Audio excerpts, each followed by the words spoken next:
Hello guys, j'espère que vous allez bien. Bienvenue chez Ladoa. Cette fois, on va aller du côté américain. Oui, on va parler d'une Afro-people, une femme d'affaires, businesswoman, une personnalité publique. Peut-être vous l'avez entendu parler. Son nom c'est Kenya Moore. Et on va parler d'elle parce qu'il y a plusieurs choses dans son sujet. Et puis, ouais, on va parler d'elle. Si vous la connaissez, mettez des cœurs. En plus de mes cœurs mauves et mes cœurs or, jaune et purple et yellow, donc jaune et mauve, vous allez ajouter des cœurs, on va dire rose pour elle. C'est quand même, elle est girly, tout ça. On va mettre un petit cœur rose pour elle si vous la reconnaissez. La femme qui riait quand les autres tombaient est aujourd'hui celle que tout le monde regarde tomber. Et cette fois, personne ne rit avec elle. Tout le monde observe, en silence. Kenya Moore ne croit pas au karma. Elle avait déjà dit dans une entrevue. Et pourtant, le karma lui semble très bien la connaître. Parce que, soyons honnêtes, une seconde, si ça avait été une autre femme du casting, Kenya aurait été la première à sourire, à se moquer et à applaudir la chute. Elle l'a déjà faite. Comme elle l'a déjà faite avec une certaine autre candidate, Nene Leakes. On sait c'est qui Nene? Là, vous savez c'est qui, guys. Mais aujourd'hui, les rôles sont inversés. Kenya Moore est au cœur de la tempête, l'œil du cyclone. Mais derrière le buzz, il y a une réalité plus profonde. Celle des femmes noires, du succès et des attentes impossibles qu'on a envers les femmes noires. Et c'est pour ça que je tenais, au-delà de tout le petit drama autour d'elle, je tenais à retourner sur le personnage de Kenya Moore. On est chez Ladoa. It's about everything. On regarde l'actualité, on regarde le tout avec un autre point de vue. Qu'est-ce que ça s'appelle? On pratique notre discernement parce qu'on n'est pas né avec. Donc, mettez des likes, mettez des cœurs, on soutient la Doa. Comme je dis, Kembe Doa. Donc, aussi, on booste la vidéo comme vous avez la possibilité de le faire pour donner la force à Doa. Et si vous tombez sur la vidéo, vous tombez sur ma chaîne, vous dites « Oh my God, je fais du contenu quand même assez régulier. » Éventuellement, je risque d'avoir un petit peu plus de temps. Donc, je vais céduler des directs directement. Je sais que les directs, c'est plus facile de communiquer. Donc, get to know me there. So, on y va. It's about it.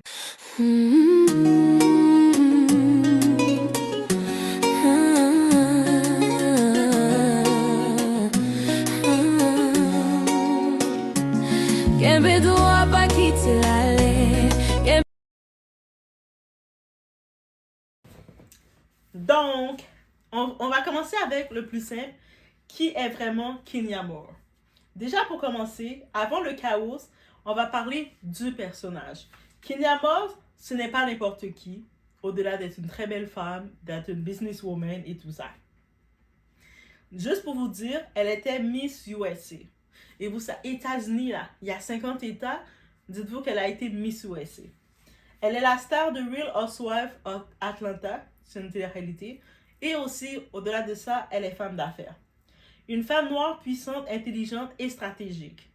Mais aussi, Kenya Moore est identifiée comme étant provocatrice, calculatrice et souvent cruelle dans ses confrontations. C'est-à-dire que si elle t'aime pas, elle va te confronter de façon savage. Vous êtes bien entendu là.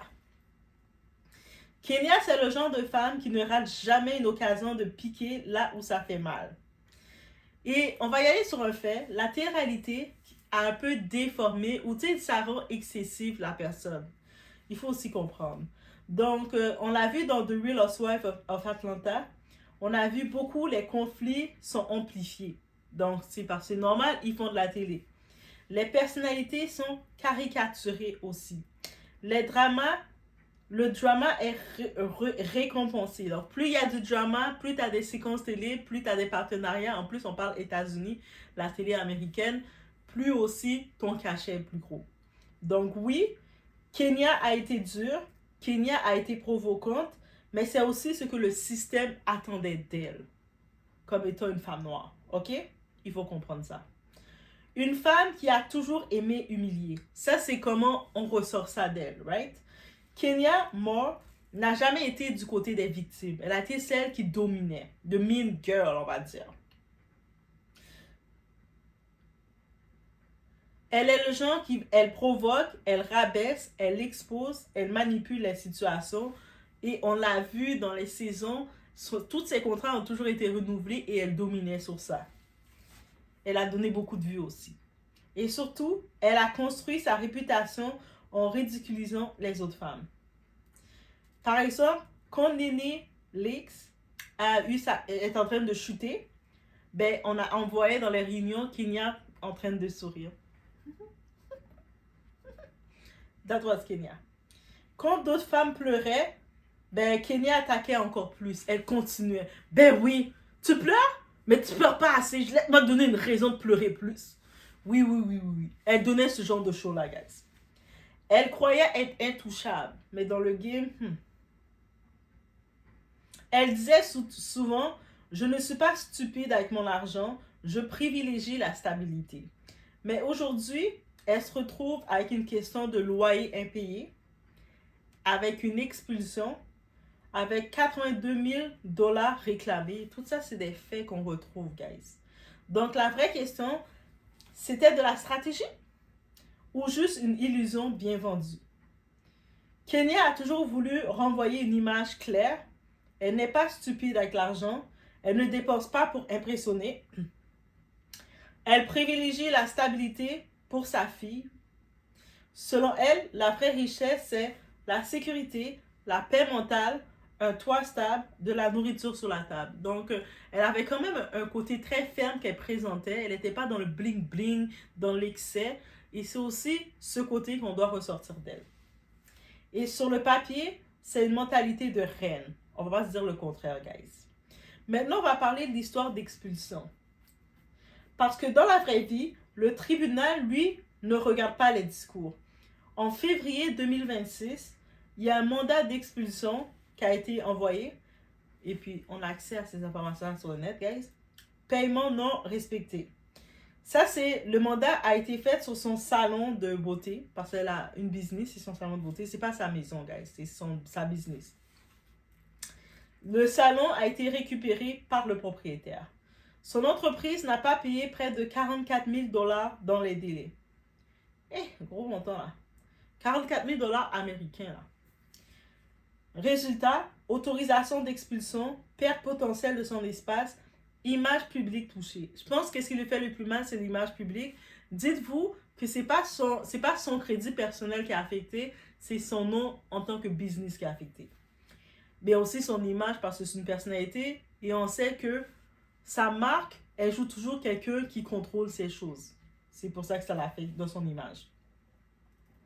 Donc, à cause de cet événement, on commence à voir une fissure dans le personnage. On parle du 82 000 aussi $ et qui s'aggrave. Parce que ce n'est pas fini. Ah, il y a autre chose encore, Doha? Ah? Eh oui. Parce que ce n'est pas fini en effet. Plus de 82 000 $ réclamés, accusation de réponse évasive, demande de payer les frais d'avocat. En gros, le propriétaire dit elle ne coopère pas, la justice dit payez ou partez. Mais Kenya se défend. Elle affirme qu'on lui doit 80 000. Elle dit le contraire, elle. Donc ça devient la version du propriétaire face à sa version. Elle parle de contrats non respectés. Elle dit avoir investi des centaines de milliers. Donc on est dans un vrai clash. Version tribunal versus version Kenya. Vous pouvez dans les commentaires me dire est-ce que vous pensez que c'est le tribunal qui a raison ou c'est Kenya?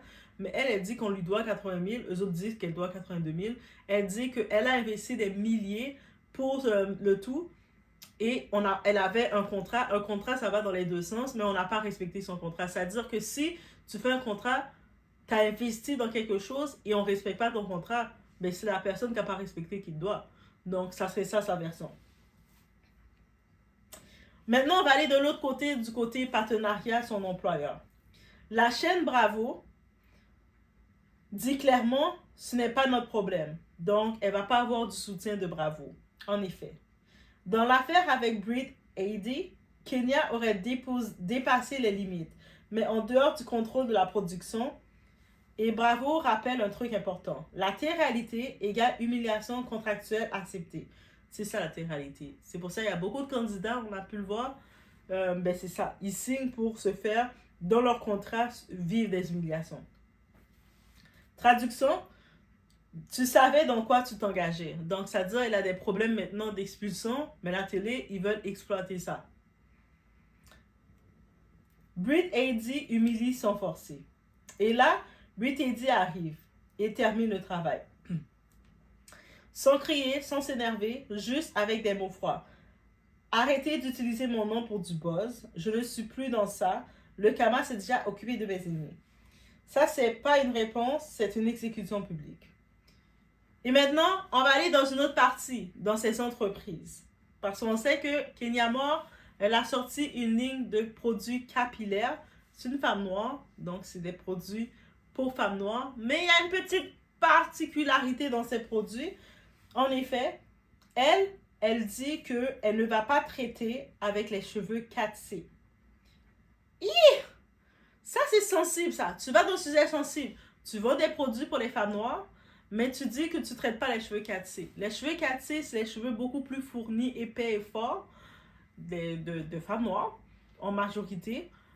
Et qu'elle dit que ces cheveux-là sont trop fournis, trop épais. Donc, est-ce que tu mets en cause ta qualité de produit de femme noire? Donc, tes produits ne sont pas assez forts pour les cheveux de femme noire. Donc, ça veut dire que c'est les cheveux des métis que tu veux utiliser, traiter. Donc, tes produits sont très faibles. Et donc, son salon est vite accusé de discrimination. Pas pour cheveux 4C. What? Pour une femme noire, dans une business capillaire noire, c'est une bombe. Accusation de texturiste, bad buzz massif, image encore plus fragilisée. Et là, le pire, c'est avec, en plus, dans son salon, il y a vraiment l'annonce qu'elle traite pas, dans son salon, elle traite pas les cheveux 4C. Wow! C'est pas une erreur, c'est une trahison. Dans la communauté noire, c'est un sujet très sensible. Quand on parle de texturisme, de exclusion, hiérarchie des cheveux, même si c'était technique, l'impact est réel. Donc, encore une fois, les femmes noires sont beaucoup plus jugées et moins protégées. Ce qui est intéressant ici, une femme noire forte égale souvent perçue comme agressive, une erreur égale amplifiée, une chute égale célébrée, alors que d'autres reçoivent plus de compassion. Elle, là, avec tout ce qui arrive, elle a zéro compassion, mais c'est ça avec les femmes noires. En plus, il y a eu beaucoup en même temps. La réalité lui a mis une claque. Le tribunal ne regarde pas ton statut, ta célébrité ou ton ego. Le tribunal regarde les paiements, les preuves, les faits, et les faits disent elle n'a pas payé à temps, elle est en conflit légal, elle risque de payer encore plus. Maintenant, le vrai problème de Kenya. Le problème de Kenya, ce n'est pas l'argent, ce n'est pas le tribunal, c'est son image. Dans son image, il y a trop de conflits, trop de mépris envers les autres, trop de moments où elle riait quand les autres souffraient. Et aujourd'hui, le public regarde et ne ressent aucune compassion. Et puis en plus, avec l'histoire des 4C, des cheveux, qu'elle ne s'occupe pas, texturiste, ça s'ajoute encore plus. Et aujourd'hui, personne ne se précipite pour la défendre non plus. Ni dans les célébrités, il n'y a personne qui la défend. Cette situation nous montre que le succès ne protège pas, l'image publique est fragile et les conflits non réglés reviennent toujours. Kenya Moore ne croit peut-être pas au karma, mais le karma, lui, n'a jamais eu besoin d'y croire pour frapper. Mais que ce soit procès, expulsion, bad buzz, conflit public, tout arrive en même temps. Et la vraie question maintenant, est-ce une injustice? Je vous laisse y répondre, mes très chers Doassins, ou simplement le retour de ce qu'elle a semé. Kenya Moore ne croit pas au karma, mais le karma croit en elle, et il vient de lui rappeler une chose. Tu ne peux pas humilier les autres toute la vie sans finir par être humilié à ton tour. Kenya Moore n'est pas parfaite, mais elle n'est pas non plus ce n'est pas non plus juste une chute. Oups, my God, j'ai glissé, c'est pas de ma faute. C'est une femme noire puissante dans un système qui adore construire puis détruire aussi. La vraie question, est-ce qu'on analyse ou est-ce qu'on consomme juste la chute? En commentaire, laissez-moi savoir, est-ce que vous êtes Team Kenya ou Team Karma Israel? Et surtout, est-ce que le succès excuse le comportement? Karma ou simple conséquence? J'attends vos commentaires sur le tout, sur le dossier Kenya Moore. Je viens de vous amener une nouvelle personnalité pour ceux qui ne connaissaient pas. N'hésitez pas d'aller regarder. Vous allez voir ces clashs pour vous donner une idée de quand je vous dis comment elle était. She was the... Mais bref, on se retrouve au prochain vidéo, guys. Faites attention à vous.